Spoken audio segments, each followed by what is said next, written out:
సాటి మనిషికి సాయం చేయాలన్న రంజాన్ పండుగ ఇచ్చిన సందేశం స్ఫూర్తితో కూటమి ప్రభుత్వం పేదలకు ధనవంతులను చేయటానికి రంజాన్ పండుగకు ఒకరోజు ముందే బంగారు కుటుంబం కార్యక్రమానికి శ్రీకారం చుట్టిందని ప్రభుత్వ విప్ రైల్వే కోడూరు శాసనసభ్యులు అరవ శ్రీధర్ మరియు ఇన్ఛార్జ్ కూడా చైర్మన్ ముక్క రూపానందరెడ్డి వారి తనయుడు ముక్క సాయి వికాస్ రెడ్డి అన్నారు.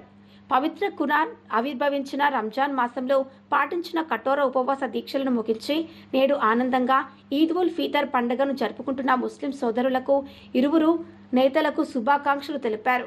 రంజాన్ పండుగ సందర్భంగా రైల్వే కోడూరులోని మైసూరు వారి పల్లె ఆవరణంలో ముక్క సాయి వికాస్ రెడ్డి, అరవ శ్రీధర్ ముస్లిం సోదరిమణులకు రంజాన్ పర్వదిన శుభాకాంక్షలు తెలిపారు. ఈ సందర్భంగా అక్కడ ముస్లిం సోదరులతో కలిసి ప్రార్థనల్లో పాల్గొన్నారు.